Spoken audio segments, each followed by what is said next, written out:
My parents let my divorced sister take over my room, saying it was only temporary, so I quietly moved out, then showed them my new apartment, and played a recording of my sister mocking my parents. 3 months ago, my golden child sister Jessica announced she was getting divorced from her husband Mark after only 8 months of marriage. The reason she'd been having an affair with her personal trainer Derek and Mark had finally discovered the truth. But of course, in typical Jessica fashion, she managed to spin it as Mark being emotionally unavailable and not supportive of her fitness journey. Our parents David and Linda Thompson ate it up like gospel. Poor Jessica, they said she deserves so much better. She needed their support during this difficult time. Never mind that she destroyed her marriage through infidelity, or that Mark had been nothing but loving and generous to her throughout their relationship. I'm Teresa, by the way. The older daughter, the responsible one. The one who'd been living in the family home at 26 to help with the mortgage payments after Dad's construction business took a hit during the pandemic. I'd been paying $1,500 a month in rent to my own parents, plus helping with groceries and utilities. It was supposed to be temporary, just until I saved enough for a down payment on my own place. But when Jessica's marriage imploded suddenly, my temporary arrangement became a problem. Teresa Honey Mom had said that fateful day 3 months ago. Jessica is going through such a hard time. She needs to come home for a while to get back on her feet. Okay, I'd replied, looking up from my laptop where I was working on my graphic design projects. The guest room is available. Mom shifted uncomfortably. Well, actually, Jessica has so much stuff and you know how small that guest room is. Plus, she'll need the privacy to heal from this trauma. My stomach dropped. Are you asking me to give up my room? It's just temporary, sweetheart. Maybe you could take the guest room for a few weeks. A few weeks turned into a month, and then 2 months. Jessica moved into my room, my sanctuary, and transformed it into her personal disaster zone. She threw out my houseplants, claiming they triggered her allergies. She rearranged all my furniture and complained that my queen bed wasn't comfortable enough for her sensitive back. She even had the audacity to suggest I should store my art supplies in the garage because they were cluttering up the space. Meanwhile, I was cramped in the 8x10 guest room with a twin bed and no desk space for my work. When I tried to use the dining room table for my projects, Jessica would come down and need the space for her vision boards and healing crystals. The breaking point came when I overheard Jessica on the phone with her friend Madison, laughing about how she'd managed to kick Teresa out of her own room and how our parents were totally wrapped around her finger. She went on to mock my work as a freelance graphic designer, calling it not a real job, and suggesting that maybe this situation would motivate me to finally move out and stop being such a burden. That night, I made a decision that would change everything. I started looking for apartments immediately, but I didn't tell my family. Instead, I began documenting everything. Every mess Jessica left in the kitchen that I cleaned up. Every time she used my shampoo, ate my food, or left her clothes in the shared bathroom. Every conversation where our parents praised her strength and resilience while treating me like an inconvenience. I also started recording some of our interactions, particularly the ones where Jessica was at her nastiest. Pennsylvania is a one-party consent state, so I wasn't breaking any laws. I wanted evidence of who she really was behind the victim act she put on for our parents. 2 weeks later, I found the perfect apartment. It was a beautiful one-bedroom in a converted historic building downtown with hardwood floors, huge windows, and enough space for a proper art studio. The rent was $2,000, $500 more than what I'd been paying my parents, but I'd been freelancing more and had just landed a major contract with a local marketing firm that would more than cover the difference. I put down the deposit and signed a lease that same day. But here's where my plan really began. Instead of announcing my move, I decided to see how long it would take my family to notice I was gone. I moved out gradually over the course of a week, taking boxes to my new place during the day while everyone was at work. I left just enough clothes and toiletries to make it look like I was still living there. I also left my houseplants in the main room where Jessica hadn't bothered to throw them out yet, and kept some art supplies in the garage to maintain the illusion. My important documents, electronics, and most of my belongings went to the new apartment first. The beauty of the guest room was that nobody ever went in there anyway. It was tucked away at the end of the hall, and since Jessica had taken over the main floor common areas, there was no reason for anyone to venture into my space. I kept up the illusion by doing 3 key things. First, I continued to make my bed every morning before work, so if anyone did peek in, it would look like I'd slept there. Second, I left a few dirty dishes in the sink periodically and made sure to replace the milk and other staples I supposedly would have used. Third, I maintained my usual communication patterns, responding to family group texts and showing up for Sunday dinners. Most importantly, I continued making my monthly rent payments through automatic bank transfer so they wouldn't notice any missing income that might raise questions. The ironic part was that it was actually easier to maintain the illusion than it had been to live there. Without Jessica's constant mess and drama, without having to navigate the tension and favoritism, I could just pop in for appearances and leave. I was sleeping better, working more productively, and feeling happier than I had in months. My new apartment became my sanctuary. I had it set up with a separate entrance through the building's parking garage, which made it easy to come and go without neighbors noticing my unusual schedule. I set up my art studio in the second bedroom and started taking on bigger, more lucrative projects. During the day, I worked from home, taking client calls and video meetings from my apartment while maintaining the fiction that I was still living with my parents. I joined a local artist collective and began showing my work in galleries. I started dating again, something I put on hold while dealing with the chaos at home. After 2 weeks of settling in, I even adopted Luna, a beautiful calico from the local shelter. Something I never could have done while living with Jessica, who claimed to be allergic to everything. Week by week, I watched my family through social media and our brief interactions. Jessica continued to milk her victim status, posting dramatic quotes about rising from the ashes and finding strength in adversity. Our parents continued to cuddle her, paying for her gym membership, her therapy sessions, and her frequent shopping trips for self-care. The psychological toll of maintaining this double life was more complex than I'd anticipated. On one hand, I felt liberated and empowered, finally living on my own terms without walking on eggshells around Jessica's moods or our parents' favoritism. On the other hand, there was a deep sadness in realizing how easily I could disappear from their lives without anyone noticing. I started keeping a detailed journal of each day's interactions, partly for evidence and partly for my own sanity. Day 12. Came by to grab mail. Jessica using my old room as her personal closet.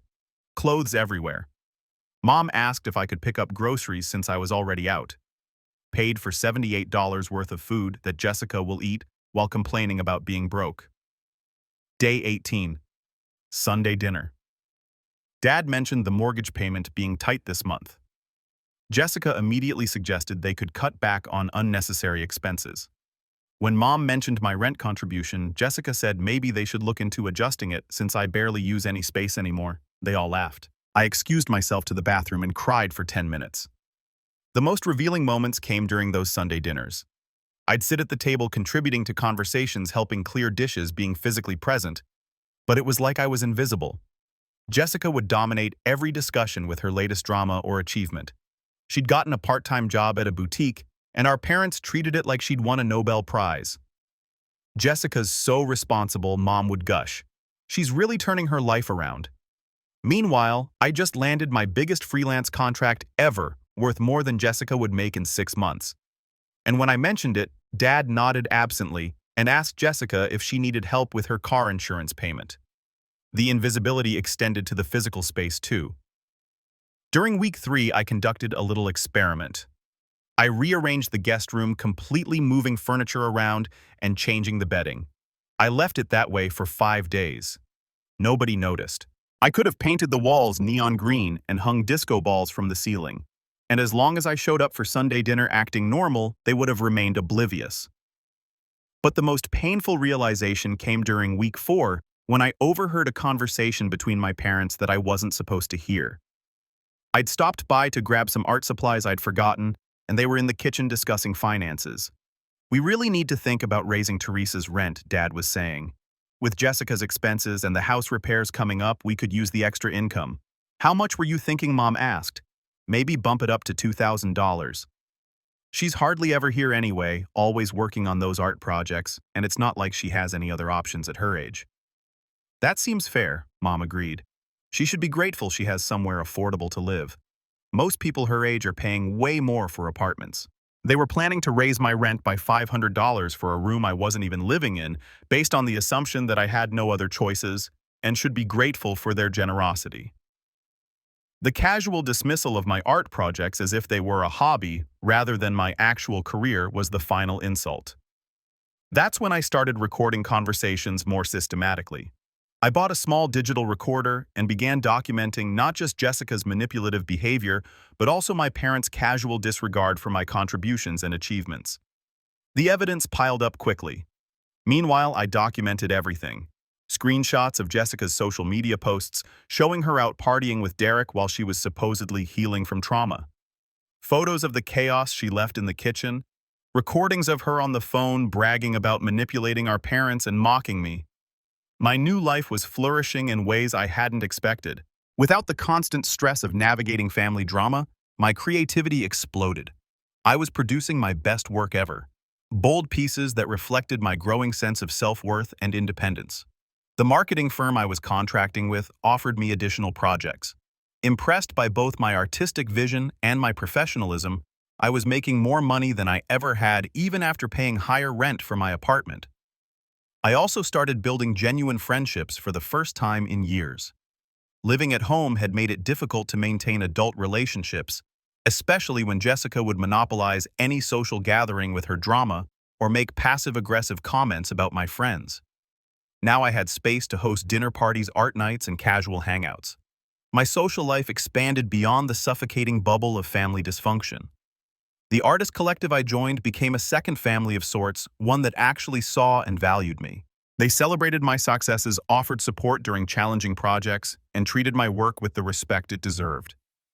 When I told them about my living situation experiment, they were fascinated and supportive, helping me process the emotional complexity of what I was about to do.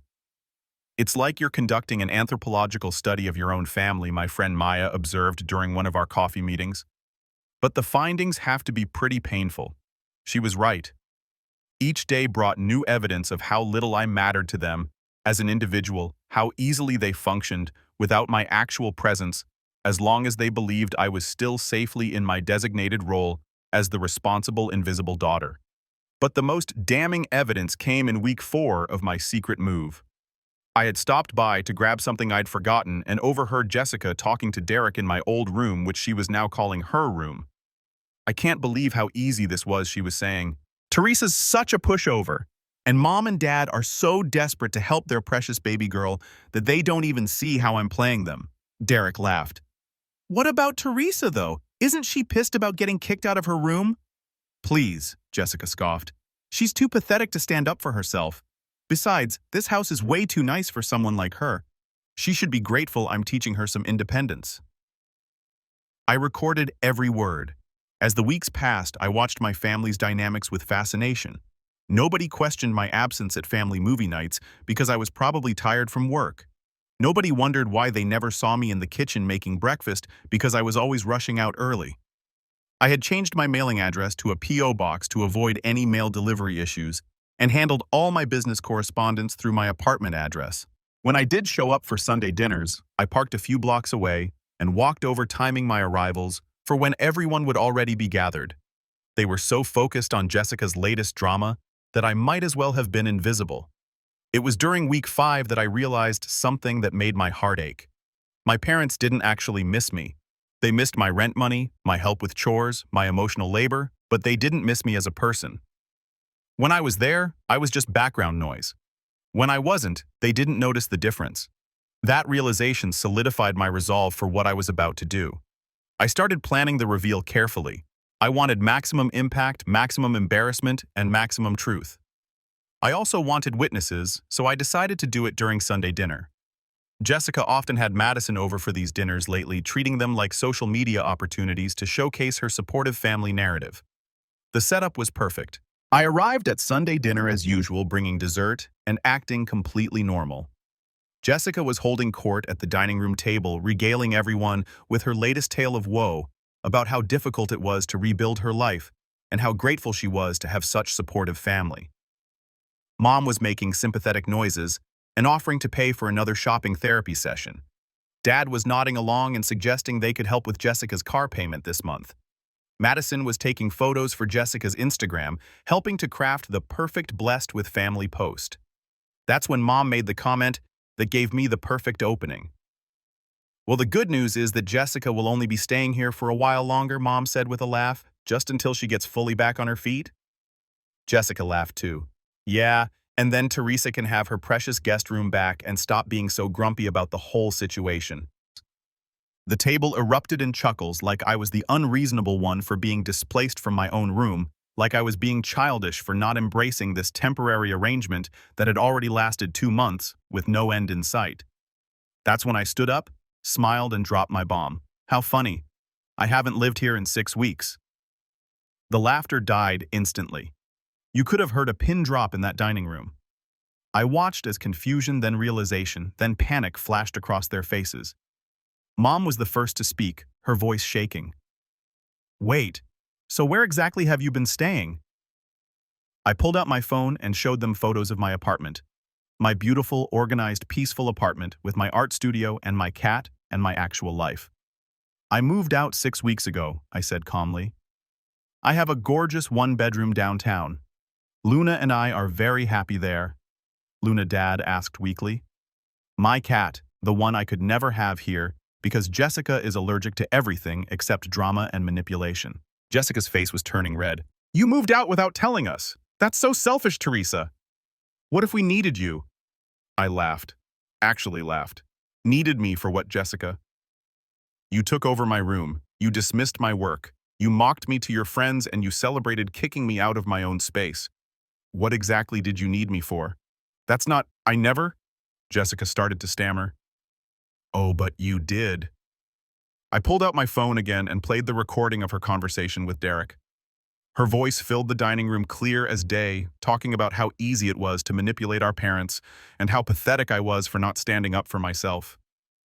The silence that followed was deafening. Madison looked like she wanted to disappear into the floor. Dad was staring at Jessica like he'd never seen her before. Mom's face was cycling through about 12 different emotions. Teresa, Mom finally said, "Why didn't you tell us you were moving out?" "Because I wanted to see how long it would take you to notice," I said simply. The answer is 6 weeks. 6 weeks of family dinners, group texts, and Sunday visits, and none of you realized I wasn't actually living here anymore. But your room, Dad started. You mean the guest room I was banished to, the one nobody ever goes into? Yeah, it's not that hard to make a bed look slept in when you're only maintaining appearances. I could see the wheels turning in their heads reviewing the past 6 weeks, realizing how easily they'd been fooled, how little attention they'd been paying to my actual presence or absence. Jessica, meanwhile, was in full damage control mode. Teresa, you're blowing this way out of proportion. I was going through a divorce. I needed support. You were going through a divorce because you cheated on your husband, I said bluntly. And instead of facing the consequences of your actions, you manipulated our parents into making me the casualty of your poor choices. That's not fair, Jessica snapped. Mark was emotionally absent. He didn't understand my needs. I pulled out my phone again and showed them screenshots of Jessica's social media from the past 2 months. Pictures of her out partying, expensive purchases, spa days, and multiple photos with Derek, the personal trainer she'd been cheating with. This is what healing from trauma looks like. I asked, scrolling through the images. Because it looks a lot like a woman who destroyed her marriage and then convinced her parents to subsidize her party lifestyle. Madison finally spoke up, her voice small. Maybe I should go. No, stay, I said firmly. You're part of this too. You've been helping Jessica craft this victim narrative, encouraging her entitlement and participating in mocking me behind my back. You should witness the consequences. I turned back to my parents, who were looking increasingly uncomfortable. Do you want to know what the really sad part is? I continued. I've been paying $1,500 a month to live here, plus groceries and utilities. Even after I moved out, I kept paying rent so you wouldn't get suspicious and ruin my experiment. I've been helping with housework during my visits, contributing to family expenses, and providing emotional support. But the moment your golden child needed something, I became disposable. Teresa, that's not true, Mom protested weakly. Isn't it? I challenged. When's the last time you asked about my work, my art, my life? When's the last time you celebrated one of my achievements or offered to help me with anything? I landed that major Patterson creative contract 2 months ago that allowed me to quit my day job and focus on my art full-time. Did you know that the guilty looks on their faces told me everything I needed to know? I didn't think so. But you know every detail of Jessica's self-created drama, don't you? You know about her gym membership, her therapy sessions, her shopping, needs, her emotional state, minute by minute. Jessica stood up abruptly, her chair scraping against the floor. I don't have to listen to this. You're just jealous because Mom and Dad love me more. The words hung in the air like a toxic cloud. Even Madison looked shocked that Jessica had said it out loud. There it is, I said quietly. The truth, finally. Mom looked stricken. Jessica, that's not. We don't love anyone more. Don't you? I asked. Because your actions for the past 2 months have said otherwise. You've prioritized Jessica's comfort over my living situation. You've subsidized her lifestyle while I've been contributing to this household. You've coddled her through the consequences of her own poor choices while treating me like an inconvenience. I gathered my purse and stood up. But here's the thing. I don't need you to love me more. I don't need you to choose me over Jessica. I just needed you to see me, to value me, to treat me like I mattered. And you couldn't even manage that. Teresa, wait, Dad said, finally finding his voice. We can fix this. Jessica can move back to the guest room. Can she? I asked. Because Jessica just told you that you love her more. She just admitted that this whole thing was about establishing dominance over me. Are you really going to ask her to give up what she's claimed as hers? I looked at Jessica, whose face was a mask of fury and panic. Besides, it's too late. I don't want to live here anymore. I've seen who you all really are when you think I'm not watching. I've heard what you really think of me. I've witnessed the family dynamic when you believe I'm safely tucked away and not listening. I walked toward the door, then turned back one more time. Oh, and Mom, Dad, since Jessica just publicly admitted that you love her more, and since you were planning to raise my rent to $2,000 anyway, for a room I haven't slept in for 6 weeks, I assume this makes everything easier for everyone. You get Jessica's happiness, and I get my independence. The financial implication hit them like a slap. $1,500 a month gone, plus my contributions to groceries and utilities. I could see Dad doing the mental math, realizing how much my absence was going to cost them. And Jessica, I said, looking directly at my sister, enjoy explaining to Derek why you're back to living with Mommy and Daddy. I'm sure that's really attractive to a man who's already proven he likes women who cheat. I left them sitting there in stunned silence and drove back to my beautiful, peaceful apartment where Luna was waiting for me with purr and headbutts. The aftermath was swift and predictable. Within hours, I had text from all of them. Mom alternated between guilt and anger, demanding to know why I deceived them, and then pleading for me to come home so we could work this out. Dad focused on the practical, asking if we could discuss the financial arrangement and whether I'd consider helping out with expenses, even if I didn't live there. Jessica's messages were pure venom, calling me manipulative, selfish, and cruel for ambushing her in front of Madison. I responded to none of them that night. Instead, I ordered Chinese food, opened a bottle of wine, and worked on a new painting while Luna supervised from her perch on my easel.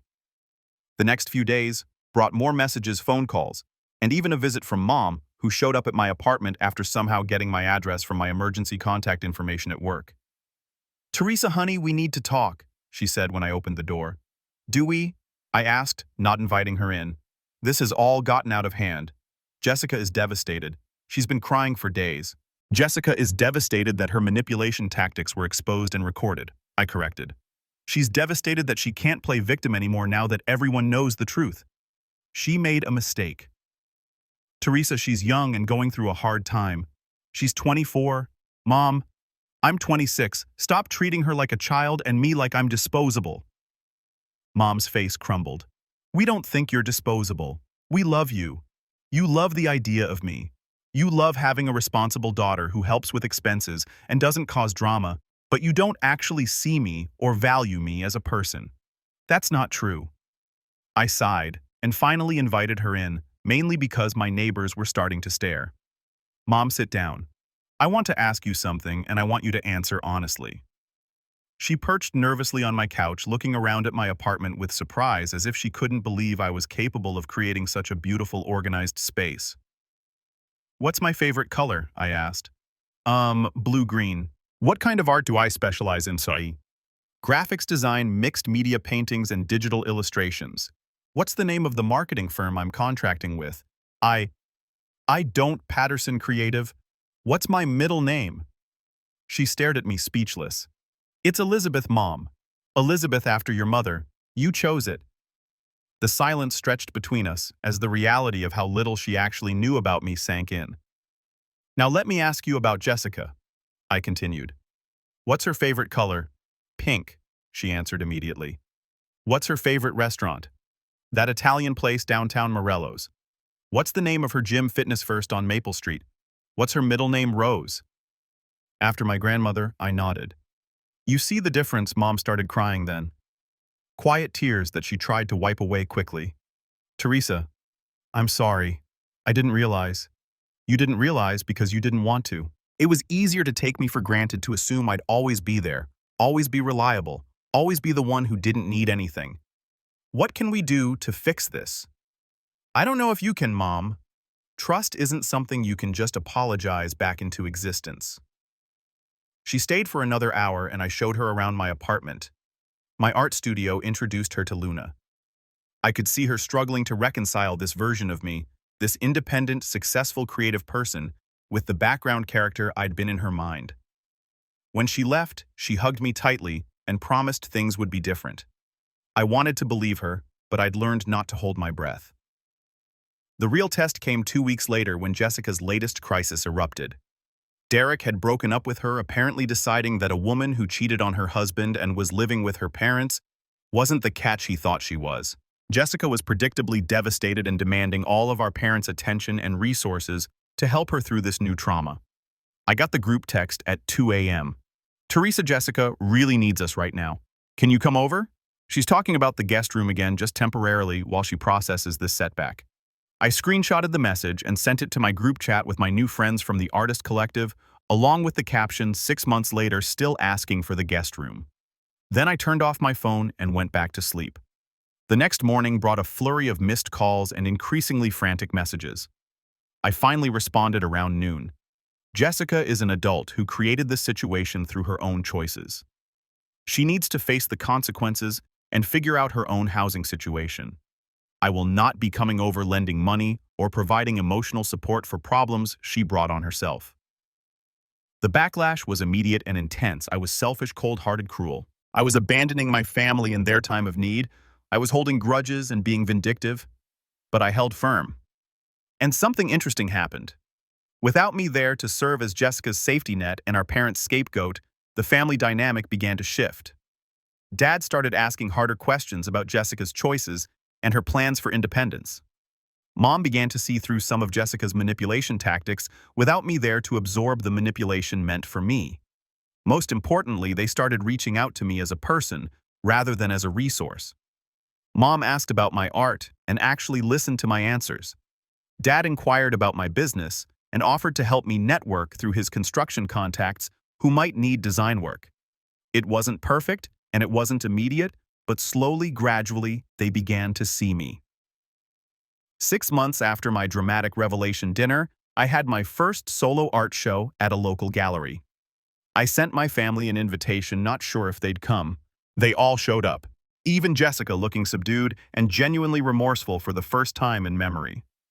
Your work is incredible, Jessica said quietly, standing in front of my favorite piece, a mixed media painting about invisible women becoming visible. I never knew you were this talented. You never asked, I replied, but without the venom that would have been there months earlier.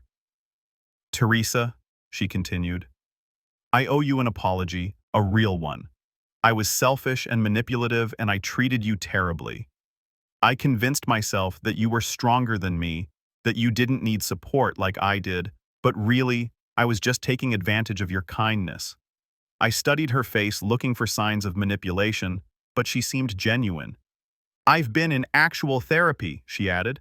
Not the kind where I complain about everyone else being the problem, but the kind where I have to look at my own behavior. It's been enlightening. I'm glad you're getting help, I said carefully. I'm also getting my own apartment next month. I've been working 2 jobs and saving up. No more living with Mom and Dad. No more expecting everyone else to solve my problems. I nodded, impressed despite myself. The evening was a success. I sold 3 paintings, including the one Jessica had been admiring. My parents bought it and asked if they could hang it in the living room. "Are you sure you want a constant reminder of how you made one daughter invisible?" I asked. "We want a constant reminder of how incredible you are," Mom replied, "and how lucky we are that you're still willing to be part of this family." It's been a year now since my dramatic dinner revelation. The family dynamics have changed permanently, and while things aren't perfect, they're honest in a way they never were before. Jessica is thriving in her own apartment and her new job at a nonprofit. She's single and says she's focusing on becoming the kind of person who deserves a good relationship rather than trying to manipulate her way into one. My parents have both apologized multiple times and backed up their words with actions. They ask about my life, celebrate my successes, and respect my boundaries. They never again ask me to sacrifice my comfort for Jessica's convenience. And me, I'm still in my beautiful apartment with Luna creating art that sells in galleries across the state. I'm dating a wonderful man named Kevin, who knew nothing about my family drama when we met and loves me for exactly who I am. Sometimes I think about that dinner, about the moment I stood up and shattered their comfortable delusions. It was terrifying and exhilarating and necessary, because sometimes the only way to become visible is to disappear first. And sometimes the only way to be valued is to show people what they lose when they take you for granted. My family learned that lesson the hard way, but they learned it. And now finally we're building something real together, instead of just maintaining comfortable lies. The guest room, by the way, is still a guest room.